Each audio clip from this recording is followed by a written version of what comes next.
बिस्मिल्लाहिर्रहमानिर्रहीम। अस्सलाम वालेकुम everyone, welcome back to my YouTube channel. उम्मीद है आप लोग सब खैरियत से होंगे, मज़े में होंगे, बिल्कुल ठीक ठाक होंगे और अल्लाह का शुक्र है मैं भी बिल्कुल ठीक हूँ। और उम्मीद है आप लोग के रोज़े भी बहुत अच्छे गुजर रहे होंगे। मेरे रोज़े भी बहुत अच्छे गुजर रहे हैं, थोड़े से हैक्टिक डेज़ गुजर रहे हैं।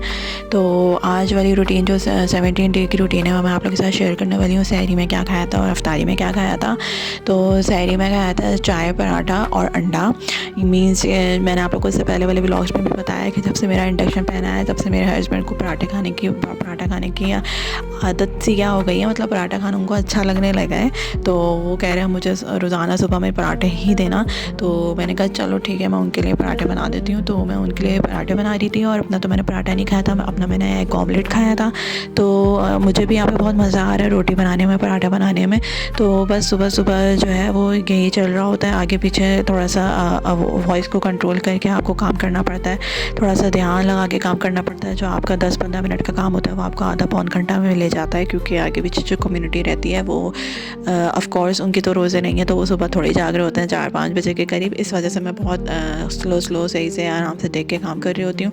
तो एनीवेज़ यहाँ पे मैं पराठे बना रही थी हस्बैंड के लिए। हमारे यहाँ चौकोर पराठे बनते हैं, बहुत से लोग गोल पराठे बनाते हैं, लेकिन हम लोग ज़्यादा चौकोर पराठे बनाते हैं। तो बस ये जल्दी जल्दी मैंने पराठे बना के उनके लिए तैयार कर दिए थे। चाय अलग से चढ़ी हुई है और ऑमलेट उनको नहीं खाना था, वो एग इतने शौक से खाते नहीं है, मैं एग ले रही होती हूँ।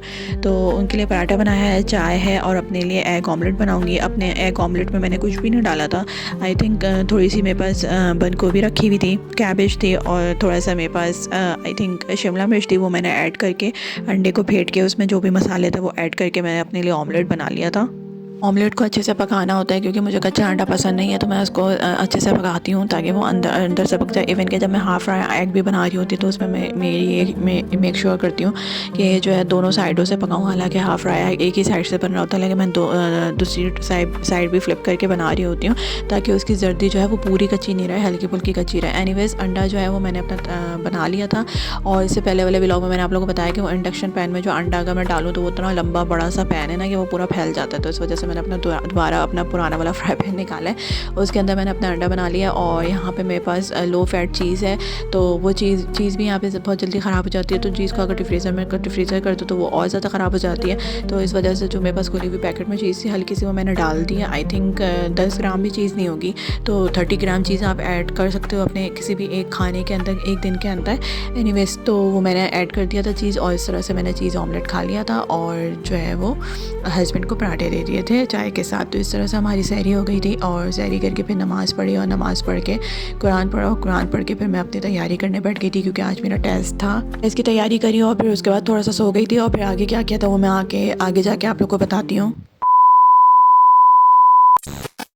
फिर सुबह उठ के जो है वो मैं अपनी टेस्ट की तैयारी करके फिर सो गई थी। थोड़ी देर बाद सो के फिर उठी, फिर अगेन दोबारा टेस्ट की तैयारी करी, क्योंकि जो मॉड्यूल 1 था वो थोड़ा सा आसान था, मॉड्यूल 2 थोड़ा मुश्किल है और आने वाले मॉड्यूल्स और ज़्यादा मुश्किल होंगे। तो मुझे थोड़ी सी डिफ़िकल्टी हो रही थी। मैंने कहा मेरे पास से मार्क्स नहीं, मुझे पास मार्क्स से ज़्यादा मार्क्स चाहिए थे। तो हमेशा यही होता था, यूनिवर्सिटी वगैरह में भी यही होता था कि आप जो है यूनिवर्सिटी हो, कॉलेज हो, स्कूल हो, कि आपको लड़कियाँ होती हैं ना तो उनको ज़्यादा मार्क्स चाहिए होते हैं, लड़के होते हैं उनको तो पास मार्क्स भी हो जाता है, मिल जाता है, तो उनको गुजारा हो जाता है। लेकिन मैं ज़्यादा से ज़्यादा तैयारी कर रही थी ताकि मेरे अच्छे से अच्छे मार्क्स से मेरी कोई बेइज्जती ना हो जाए वहाँ पे, क्योंकि वहाँ पे और भी स्पेनिश और ब्राज़ील और पता नहीं कौन सी कंट्रीज़ के लोग हैं जिनको थोड़ी बहुत आती है, बट मुझे नहीं आती। लेकिन उसके अकॉर्डिंग मैं तैयारी कर रही थी। एनीवेज़ तैयारी कर ली थी, तैयारी करके फिर जो है वो मैं अपना चली गई थी। और बहुत लंबी क्लास थी, बहुत लंबा टेस्ट था और 4-5 घंटे बाद जो है वो फिर मैं अपने घर आई थी। और जब मैं घर आई थी तो शाम हो चुकी थी, अफ्तारी में बिल्कुल 10 मिनट रह गए थे और मेरे पास कुछ भी नहीं था कि मैं क्या बनाऊँ जितनी जल्दी, क्योंकि हस्बैंड भी ऐसा जितना कुछ नहीं खा रहे होते वो खाना ही खा रहे होते हैं। तो मैं अपने लिए तो फ्रूट चाट बनाती हूँ, उनके लिए भी फ्रूट चाट बना देती हूँ। बस घर आई, जल्दी से असर की नमाज़ पढ़ी और फिर खजूर और पानी से हमने रोज़ा खोला। रोज़ा खोलने के बाद जो है वो अफ्तारी के लिए मैं जो है वो अपनी कटिंग करना शुरू हो गई। कटिंग करने में बहुत टाइम लगता है, हर एक चीज़ को आप काट रहे होते हो, तो इस वजह से हस्बैंड के लिए अलग से फ्रूट चाट बनाती हूँ। मैं अपने लिए जो फ्रूट चाट बनाती हूँ उसके अंदर मैं वेजिटेबल्स, गाजर, खीरे जो भी मेरे पास पड़े हुए होते हैं वो मैं सब ऐड कर देती हूँ। आगे जाके मैं आप लोग को स्ट्रॉबेरीज दिखाऊंगी। कल ही मेरे हस्बैंड और स्ट्रॉबेरी गए थे और ये आज ही ख़राब हो गई थी, तो यहाँ पे बहुत जल्दी स्ट्रॉबेरीज़ ख़राब हो जाती हैं कि अगर आप आज लेकर आए तो आज ही आपको कंज्यूम करना पड़ेगा, अदरवाइज़ ये ख़राब हो जाएंगी। तो टेस्ट मेरा कैसा हुआ था कैसा नहीं होता वो आने वाले व्लॉग में मैं आप लोगों को दिखाऊंगी। उसके लिए मैं अलग से व्लॉग बनाऊंगी इंशाल्लाह, या तो कल या तो परसों अपलोड कर दूँगी अगर जैसे ही मुझे टाइम मिलेगा। तो कैसी लग रही है आप लोगों को मेरी वीडियो ज़रूर कमेंट सेक्शन में बताया करें। और जो लोग इसी के साथ मेरे चैनल पे नहीं हुए प्लीज़ मेरे चैनल को लाइक करें, कमेंट करें, शेयर करें और सब्सक्राइब करना ना भूलें। थोड़ा सा मुझे मोटिवेट कर दिया करें तो मुझे अच्छा लगेगा। आजकल बिल्कुल भी टाइम नहीं मिल रहा है कि मैं कुछ अच्छी रेसिपीज़ बनाऊँ, कुछ अच्छा ट्राई करूँ, लेकिन इंशाल्लाह आने वाले दिनों में जैसे मुझे टाइम मिलेगा मैं ज़रूर आप लोग के साथ कुछ अच्छा बनाऊँगी। जैसे आज 17वां रोज़ा था तो मेरे 18वें रोज़े में मेरा ये दिल है कि मैं कुछ बैगन का कुछ बनाऊँ, तो मेरे पास बैगन रखे हुए हैं, मैं बैगन का कुछ बनाऊँगी थोड़ा डाइट के थ्रू या थोड़ा क्लीन ईटिंग के थ्रू। तो ज़रूर मैं आप लोग को दिखाऊँगी किस तरह से मैंने बनाया था या किस तरह से मैं बनाऊँगी।